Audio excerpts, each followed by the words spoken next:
দুজন ব্যক্তির ঘটনা পড়লাম। একজন ব্যক্তি প্রচণ্ড রকম আবেদ, প্রচুর ইবাদত করে। আপনারা জানেন ইবলিসও কিন্তু আবেদ ছিল, ইবলিস কিন্তু প্রচুর ইবাদত করেছে। এখন ওই ব্যক্তির একজন বন্ধু ছিল, এটা বানু ইসরাইলের ঘটনা। তো সেই বন্ধু পাপী ছিল, বিভিন্ন কবিরা গুনাহ করত। আর এই আবেদ ব্যক্তি বারবার তাকে নসিহত করত, গুনাহ ছেড়ে দাও, তুমি পাপ করছো, গুনাহ ছেড়ে দাও। তখন সেই ব্যক্তি যে পাপ করছে সে বলতো যে আল্লাহ কি তোমাকে আমার রক্ষক বানিয়েছেন? আল্লাহ কি তোমাকে আমার উপর দারোগা বানিয়েছেন?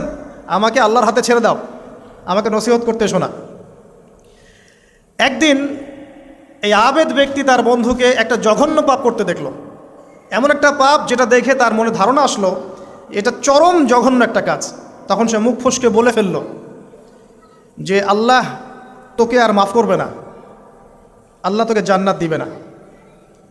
আল্লাহ রাব্বুল আলামিন মালাকুল মউতকে এই দুজনের কাছে পাঠালেন, দুজনের রূহকে কবজ করা হলো।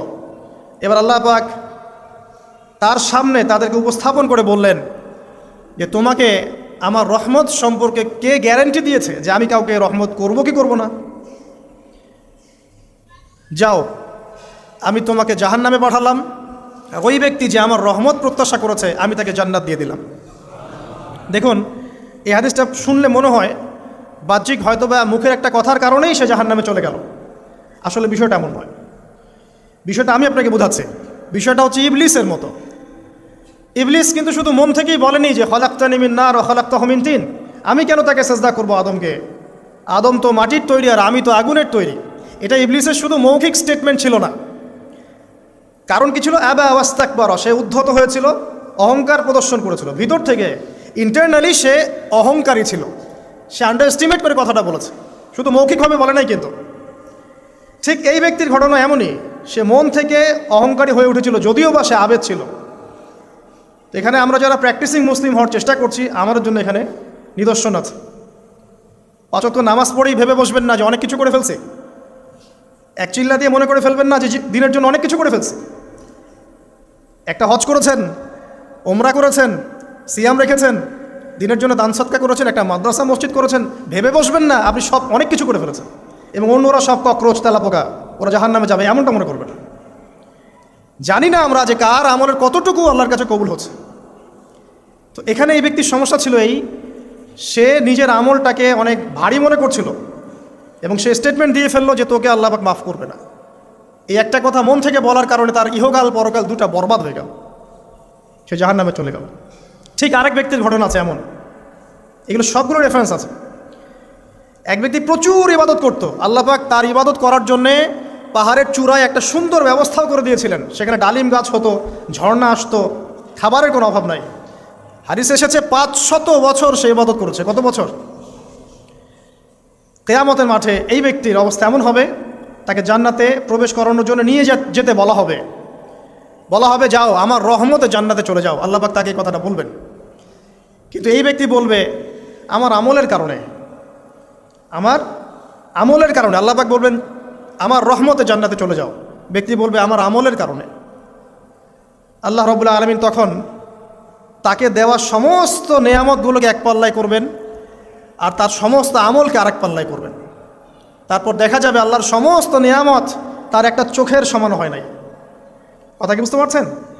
একটা চোখের যে নেয়ামত আল্লাহ পাকের, সমস্ত আমলও 500 বছরের ইবাদত এতটুকু হয়নি। তারপর তাকে বলা হবে ওকে জাহান্নামে নিয়ে যাও। এবার জাহান্নামে যাওয়ার সময় সে বলবে আল্লাহ তোমার রহমতে আমাকে মাফ করে দাও।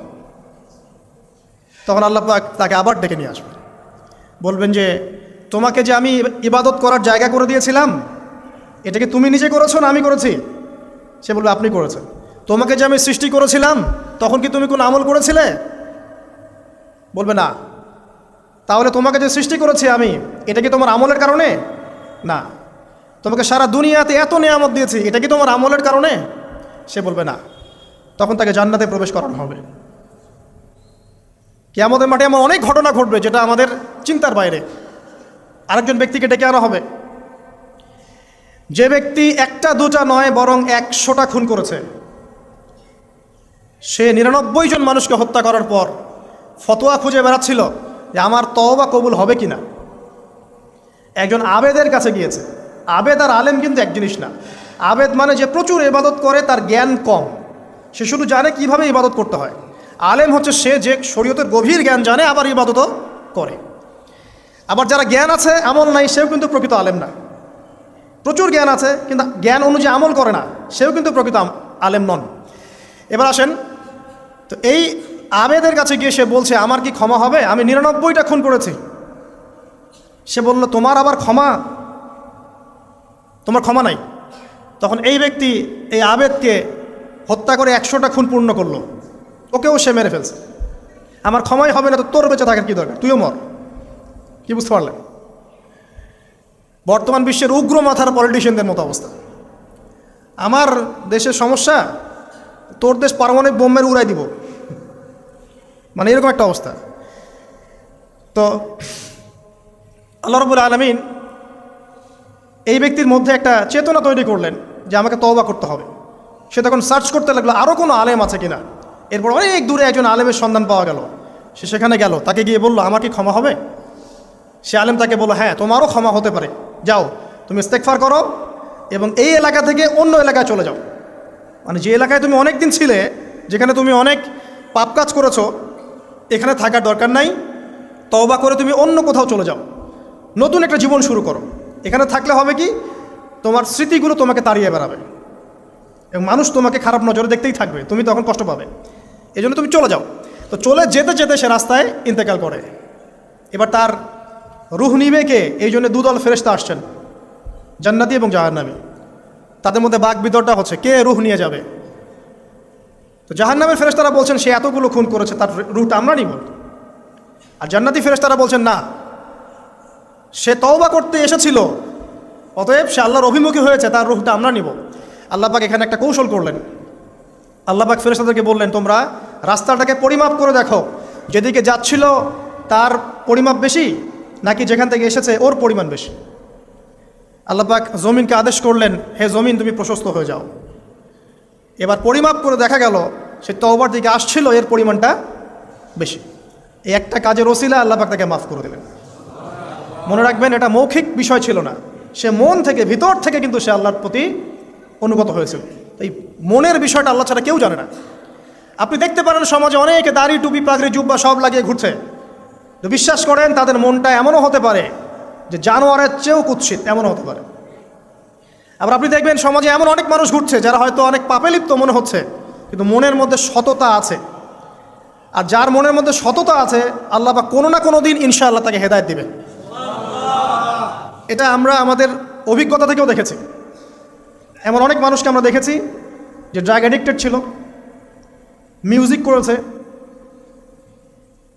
হারাম সম্পর্কের মধ্যে ছিল, নামাজ ঠিক মতো পড়ে নাই, কিন্তু যখনই আল্লাহর কথা আলোচনা হতো দেখতাম সে খুবই শান্তভাবে মন থেকে কথা শুনছে। এই কথা শুনতে শুনতে শুনতে একদিন মাশাআল্লাহ এখন দেখবেন যে চিল্লা দিয়ে বেড়াচ্ছে বিভিন্ন মসজিদে। আল্লাহ হেদায়েত দিয়েছে, সব ছেড়ে দিয়েছে। এরকম মানুষের অভাব নাই কিন্তু সমাজে। তো এখানে আল্লাহ পাকের রহমত বা দয়ার একটা উজ্জ্বল দৃষ্টান্ত দেখতে পারবেন। ঠিক এরকম আরও একটা ঘটনা আছে বনু ইসরাইলের। এক ব্যক্তি এত পাপ করেছে যে শেষে মৃত্যুর সময় সে সন্তানদেরকে ডাকছে, ডেকে বলছে যে আমি যখন মারা যাব আমার লাশটাকে তোমরা কবর দিও না, যদি আল্লাহ পাক আমাকে ধরতে পারেন তাহলে খবর আছে আমার। আর কী করতে হবে? সে বলছে যে আমার দেহটাকে তোমরা পুড়িয়ে ফেলবে এবং পুড়িয়ে ফেলার পরে ছাইগুলোকে একত্রিত করবা, করে অর্ধেক ছাই সমুদ্রে ভাসিয়ে দিবা, অর্ধেক ছাই বাতাসে উড়িয়ে দিবা। সন্তানরা তাই করলো।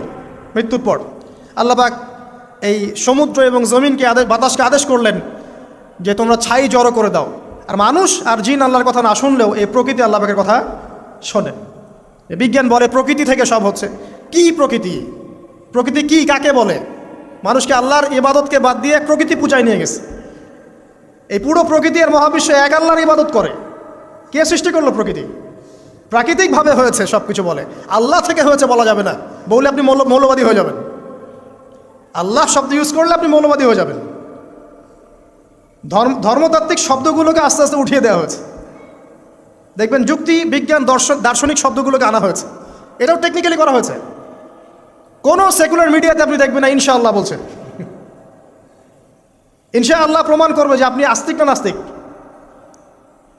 তো প্রকৃতিকে আল্লাহ পাক আদেশ করলেন, এই সমুদ্র ছাই জড়ো করো, এই বাতাস ছাই জড়ো করো। তারা ছাই জড়ো করে দিল। এই ব্যক্তিকে বলা হচ্ছে, তুমি জীবিত করে আল্লাহ পাক বলছেন, তুমি যে এই কাজটা করেছিলে, লিমা ফাআলতা হাদা, তুমি এই কাজটা কেন করেছো? তখন এই ব্যক্তি উত্তর দিচ্ছে, মিন খাশিয়াতিকা ইয়া রাব্বি ওয়া আনতা আ'লাম। হে আল্লাহ, আমি আমার বুঝে যা এসেছে আপনার ভয়েই আমি এই কাজটা করেছি, আর আপনি খুব ভালো করেই জানেন যে আমি আপনার ভয়ে করেছি নাকি অন্য কোনো কারণে করেছি। মানে আপনি আমার মনের কথা জানেন। আল্লাহ পাক তাকে মাফ করে দিলেন। আপনাদেরকে আমি সেই ব্যভিচারী মহিলার কথাও মনে করাই, যে ছিল একজন প্রস্টিটিউট মহিলা, পতিতা, যেটা আমরা বলি সমাজের ভাষায়, যদিও এখন নতুন শব্দ এসেছে সেক্স ওয়ার্কার বা যৌনকর্মী। এবং এগুলোকে আমরা এখন প্রমোট করছি, আমরা এখন অশ্লীলতাকে প্রমোট করছি। এই কথা বলতে আমাদের বুক কাঁপা উচিত নয় যে আমরা এখন অশ্লীলতাকে প্রমোট করছি।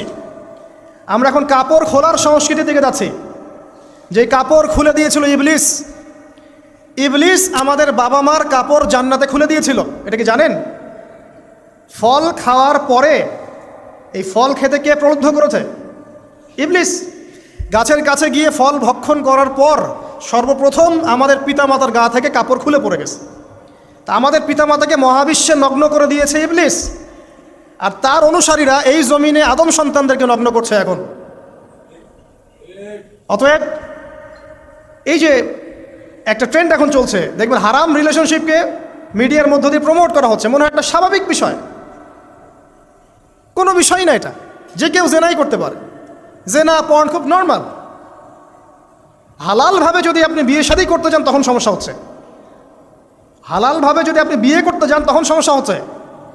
হারামভাবে আপনি যা ইচ্ছা তাই করতে পারেন, সমাজে কেউ কিছু বলছে না। এখন বলছে এগুলো স্বাধীনতা। সুবহানাল্লাহ, কোন স্বাধীনতা? স্বাধীনতা বলে কোনো শব্দ নাই মহাবিশ্বে। এই পুরো বিশ্বের সমস্ত মানুষ আল্লাহর অধীনে পরাধীন। এই বিশ্বে যত মানুষ বসবাস করছে এখন, এরা কেউই স্বাধীন নয়, না কেউ স্বাধীন ছিল, না আছে, না থাকবে। সবাই আল্লাহ পাকের দাসত্বের অধীনে পরাধীন। স্বাধীন সেই এই পৃথিবীতে যে ব্যক্তি শয়তানের তাবেদারি করে, ও নফসের তাবেদারি করে, ও তো স্বাধীন, যা ইচ্ছা তাই করতে পারে। এই যে অশ্লীলতার প্রমোটিংটা চলছে, এটাকে পারিবারিকভাবে বন্ধ করতে হবে। আল্লাহ পাক আমাদেরকে বোঝার তৌফিক দান করুন। এগুলো যত বাড়বে সমাজে মহামারী আসবে, দেখে নিয়ে মহামারী আসবে, দুর্ভিক্ষ আসবে, সমাজে এমন সব রোগ ব্যাধির জন্ম হবে যেগুলোর নামও শোনে নাই মানুষ কখনো, এবং সামনে ভূমিধস অপেক্ষা করছে, এগুলো আসবে। যাই হোক, ওই মহিলা, যে ব্যক্তি একজন যৌনকর্মী ছিল, বা যেটা আমরা বলি ব্যভিচারিণী মহিলা ছিল, একটা কুকুরকে দেখেছে সে পানি পান করার জন্য তৃষ্ণার্ত, সে এটাতে মায়া করে দয়া করে তার মোজাটাকে নামিয়ে এই কূপ থেকে পানি উঠিয়ে কুকুরকে পান করিয়েছে। এই একটা কাজের বদৌলতে আল্লাহ রাব্বুল আলামিন এই ব্যভিচারী মহিলাকে মাফ করে জান্নাত দিয়ে দিয়েছে। হাদিসে এটাও এসেছে, নবী সাল্লাল্লাহু আলাইহি ওয়াসাল্লাম বলেছেন, ইরহামু মান ফিল আরদ, তোমরা সবাই জমিনবাসীর প্রতি রহম করো। জমিনে মুসলিমই থাকতে হবে, তাদের প্রতি রহম করতে হবে এমন নয়, জমিনবাসী যারাই আছে সবার প্রতি রহম করো, জাতি ধর্ম বর্ণ নির্বিশেষে, এমনকি পশু পাখির প্রতিও দয়া করো। ইরহামু মান ফিল আরদ, জমিনে যারা আছে সবার প্রতি রহম করো। ইয়ারহামুকুম মান ফিস সামা, যিনি আসমানে আছেন তিনি তোমাদের প্রতি রহম করবে ইনশাআল্লাহ। ইসলাম এই কথাগুলো বলেছে 1400 বছর আগে। আজকের এই বিশ্বের সোকল্ড এই মডার্ন বিশ্বে, যেখানে মানুষের রক্তের কোনো দাম নাই, সেখানে ইসলাম পশু পাখির অধিকার নিয়ে কথা বলেছে 1400 বছর আগে। কাদেরকে কি শেখাতে আসেন? কোরআন এবং সুন্নাহর বাইরে অভ্রান্ত সত্যের কোনো উৎস আছে? এখানে যা আছে তাই চূড়ান্ত। মানতে চাইলে মানেন, না মানতে চাইলে জাহান্নামে যান, কেউ তো বাধ্য করছে না। লাকুম দীনুকুম ওয়ালিয়া দিন। আল্লাহ পাকের রহমত দেখেন। আরেকটা ঘটনা আছে এমন, একটা বিড়ালকে বেঁধে রেখেছিল এক মহিলা, খাবার দেয় নাই, কষ্ট দিয়েছে। একটা বিড়ালকে খাবার না দিয়ে কষ্ট দেওয়ার কারণে এই মহিলাকে আল্লাহ পাক জাহান্নামে পাঠিয়েছে। এরকম কত ঘটনা আছে, এই ঘটনাগুলো হাদিসের পাতায় বর্ণিত আছে। কোরআনে কি বলছে দেখুন। কোরআনের আমি কয়েকটা পয়েন্ট আপনাদেরকে খালি বলছি, এটা নিয়ে আমি সকালে ভাবছিলাম। আল্লাহ পাক আদম আলাইহিস সালামকে সৃষ্টি করেছেন আমরা সবাই জানি, কিন্তু আল্লাহ পাক সূরা সদের মধ্যে বলছেন ইবলিসকে, হে ইবলিস, তোমাকে কিসে বারণ করলো আদমকে সেজদা করতে, যে আদমকে আমি নিজের হাত দিয়ে সৃষ্টি করেছি। আল্লাহ রাব্বুল আলামিন যে আমাদেরকে এত যত্ন করে ভালোবেসে সৃষ্টি করেছেন, এটা কি আল্লাহ পাকের দয়ার নিদর্শন নয়? মহাবিশ্বের অন্য কোনো মাখলুক সৃষ্টির ব্যাপারে আল্লাহ পাক বলেন নাই খলাকতু বিয়াদাই, আমি নিজ হাতে তাকে সৃষ্টি করেছি। শুধু সৃষ্টি নয়, সৃষ্টি করার পর আল্লাহ পাক তাকে সমস্ত নাম শিক্ষা দিয়েছেন। এই যে জ্ঞান শিক্ষা দেওয়া, জ্ঞান, এটা আল্লাহ পাকের সবচেয়ে বড় নিদর্শনগুলোর মধ্যে অন্যতম। এবং আল্লাহ পাকের সবচেয়ে বড় দয়া আমার মত এটা,